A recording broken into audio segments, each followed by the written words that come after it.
Hey, good morning, YouTubers. Tim Carter here, and we are.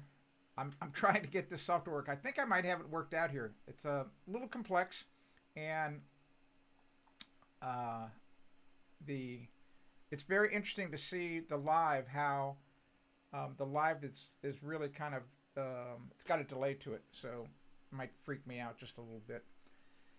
If you are watching, oh yes, we've got some people. Here's what I'm trying to get set up, and I could use your help. This is the last thing to make this all work wonderfully, aside from cleaning up behind me my office. I'll make that look better next one. Um, I am trying to get. I want you to send me a question so that I can help you around your home. And on the screen that I'm looking at here, my like master control panel, I can see where people can chat to me.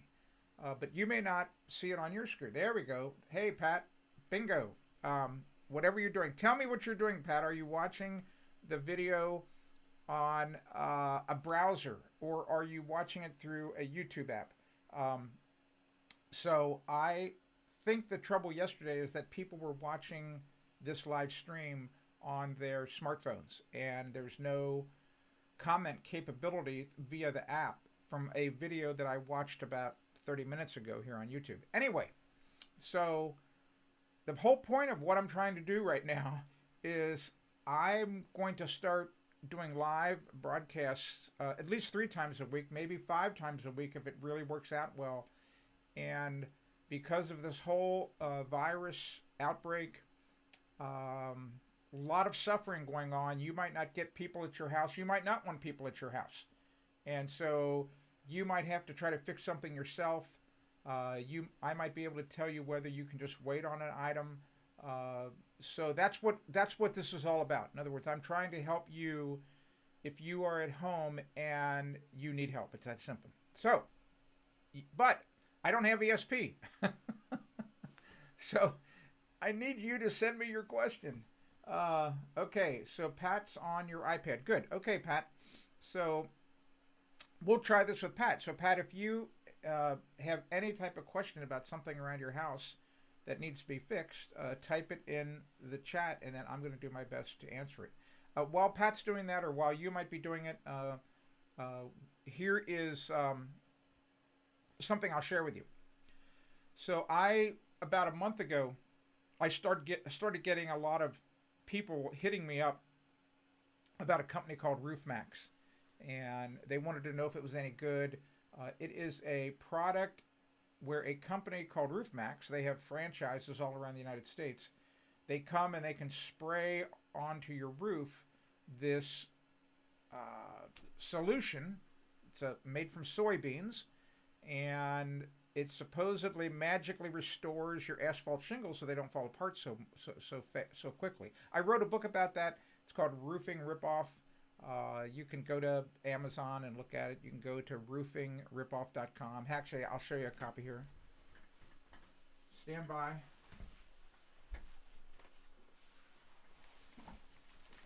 So I'll try to. So yeah. So there's the.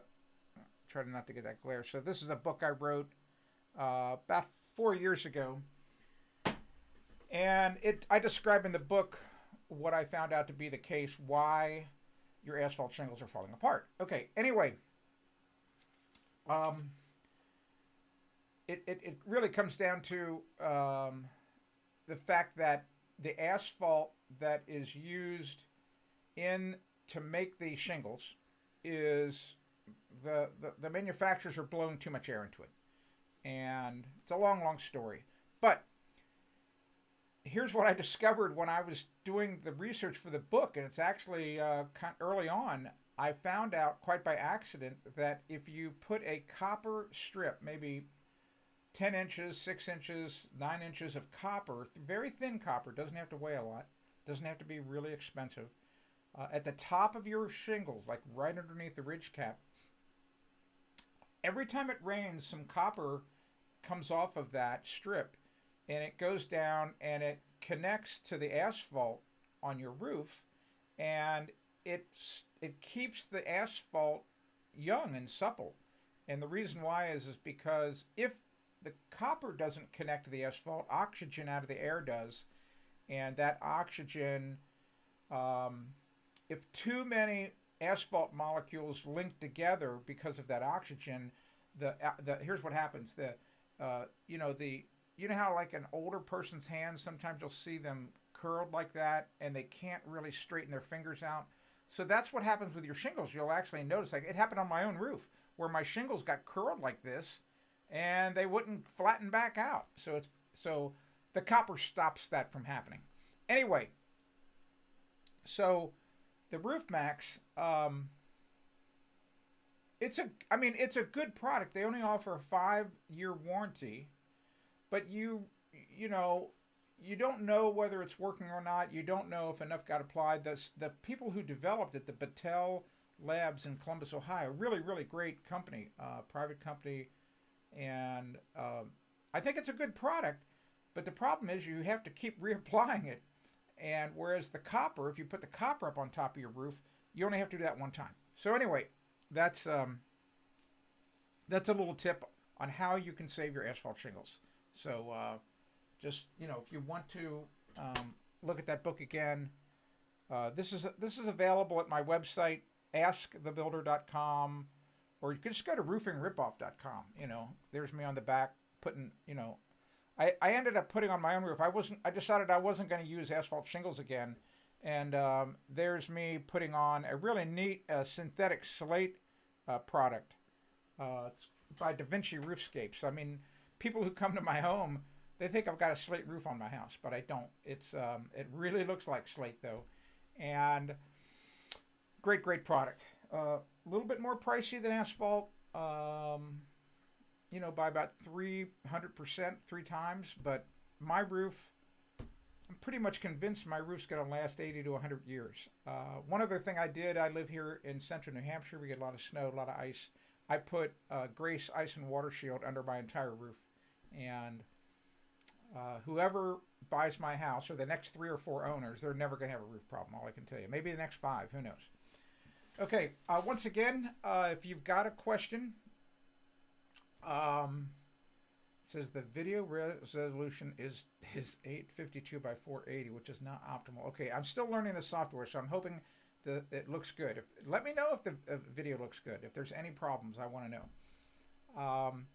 I also want to let you know that as I figure this out, get really good at this software. It's a little complex. I'm so happy that Pat was able to chat. That's awesome. Anyway, I know that the chat's working, so that's good. That was the primary thing I was trying to figure out, like how to get people to put comments in. We'll have other ways too. Probably you can send me an email. You can go to my Ask Tim page at the website. And what we probably may do, because people can't always watch the live stream. I get it. Your people are busy. They got to work. I mean, it's early in the morning. I'm here. It's 8:14 in the morning. I just wanted to do this quick test. I'm going to set up a page where you can send questions for the live feed, and then it may be a day or two before I answer your question. But what I'll do in the video description after the live feed's over, I'm going to put in probably just, to protect your privacy, I'm just going to put in your first name and what the question was, or probably just the topic, because you can't type that much. So you'll know whether or not I answered your question. So I'm just trying to figure out the best way to let you know in case you cannot watch it live, and you get to watch this later, because this live stream is going to be on my channel forever. Okay. I also wanted to promote the sponsor of today's live feed. And I don't have one of the containers in front of me. Stain Solver.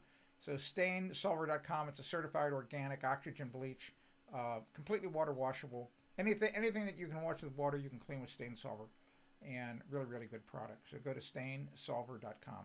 Stainsolver.com. Let's see what else I can tell you.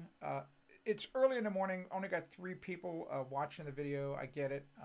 So we're going to determine that the best times to do this are probably in the afternoon. I mean, heck, think about it. The people in the West Coast, my goodness, It's only 5:15 in the morning. They're not even up yet. It's still pitch black there. Um, and I'm thirsty still. I could use some more coffee. I don't know about you. I can tell this is going to be a lot of fun. We're going to have a lot of fun with this. Um, and I want to also, I'll probably be sharing with you each week my latest column. You know, I still write a syndicated newspaper column. It appears in 60 papers nationwide. And a lot of fun. Just a tremendous amount of fun doing that. Let's see. If there was something else that I could do to make this better and to help you, probably, you might not be able to chat. Send me an email. Let me know what you think I could do, what you would like to see to make this live feed, better and more entertaining, whatever it might be. Be more than happy to do that. So, but like right now, I'm just so happy this morning that the chat's working. So Pat showed me that it works. So that's awesome. Thank you, Pat. Thank you very much. Really, really appreciate it. I wish you could see what's going on outside my man cave window. I live in central New Hampshire. We got a little bit of light snow falling. Here it is, March 17th. Winter hangs around a lot here. It doesn't, it's like that unwanted family member who comes to your house on a Saturday night and they don't know when to go home. They just stay on the couch. So that's what winter's like in New Hampshire. It just doesn't know when to get up and go. All right, we got a question coming in here, so I'm going to answer that in just a second. So a little bit of light snow. It can snow here in New Hampshire even in April, but this time of year the sun's getting higher in the sky. We have a lot of 40-degree days and such, so the snow goes away pretty quickly. All right, so 6.4 Hemi power. Yes, that's a pretty big engine. My Ford truck's got 5.8 liter. Your 6.4. All right. My question is if ABS is banned, why do some states still use it? So I know what you're talking about. I've been a licensed master plumber since age 29, and you're talking about, I think you are, and please type in if I'm not, if I'm wrong. You're talking about ABS drain, waste, and vent piping, if that's the case. So here's what a lot of people don't know about the plumbing codes. There's a uniform plumbing code, just like there's a uniform building code, and these big code bodies create them.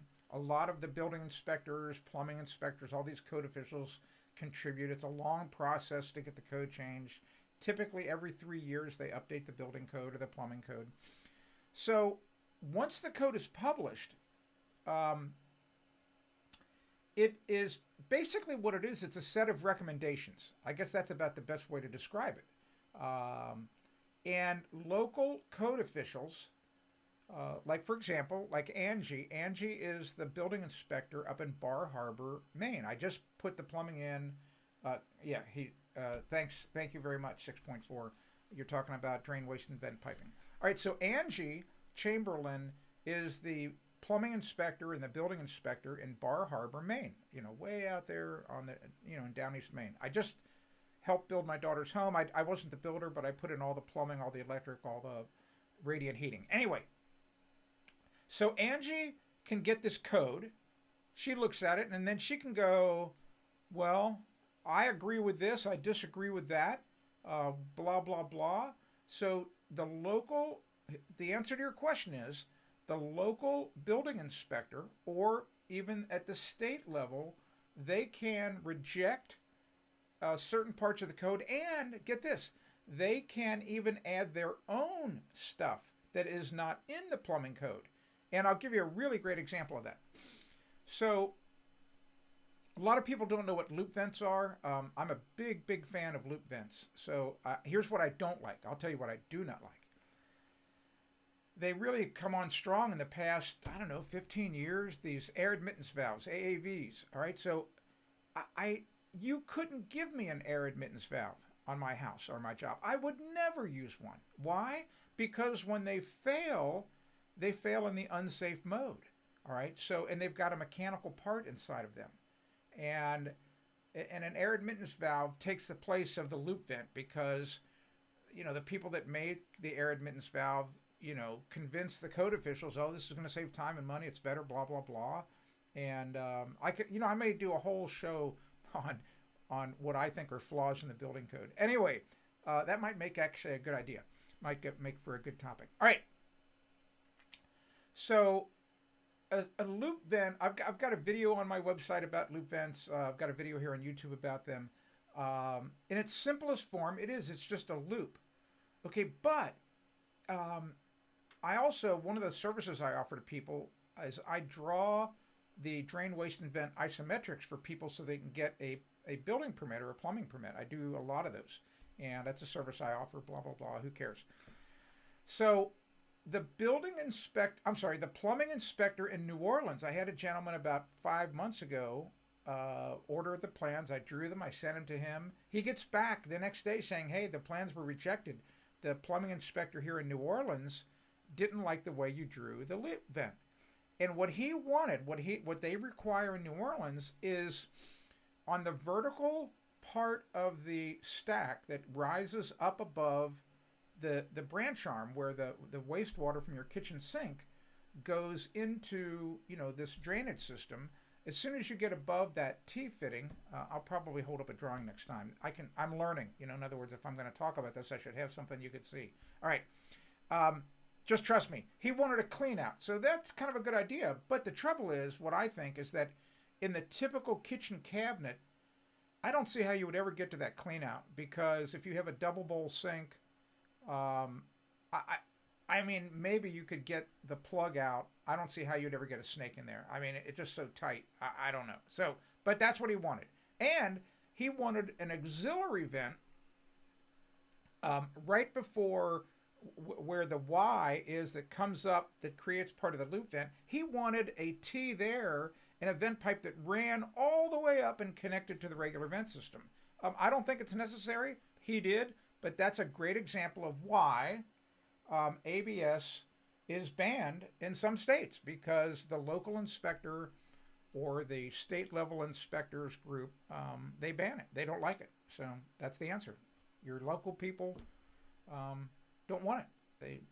So I could have probably just said that and saved 5 minutes, but I tend to talk a little bit too much. All right, so I had a lot of fun. So thank you. That was a great question, and that is a wonderful question, by the way.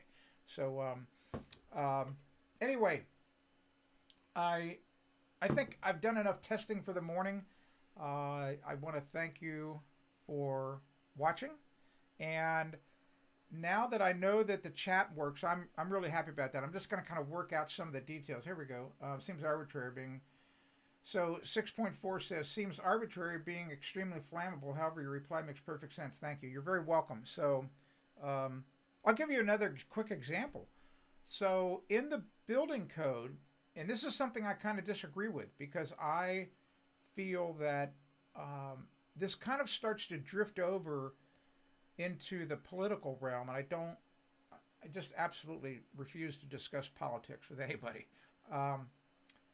But for years, I'm talking for, I don't know, 200, 300 years, if you wanted to build a set of winder steps, what we call a winder step is where you're going up a set of steps, and all of a sudden the steps make a right-hand turn, but there's no landing. It's just like the steps, instead of being rectangles that you put your foot on, they become triangles. And it's a lot like what you might see in a circular staircase. I mean, circular staircases is like a continuous set of winders. All right. For years, where that 90-degree happened, the triangles came to a point. I mean, just like a very sharp chisel point. And in their infinite wisdom, the code officials decided, no, that's dangerous. So we want to make sure that there's a radius there and a minimum of 6 inches, meaning that when the tread comes into the turn, there has to be a minimum of 6 inches of wood exposed. All right. So this is a rhetorical question. This is a great example of why some of this stuff is crazy. When was the last time you ever heard of or know of anyone who has fallen down a set of steps, a set of winders, and hurt themselves because of the old design where you could let them come to a chisel point? I'll answer it for you. Probably never in your lifetime. Maybe there's one person every month in the United States this happens to.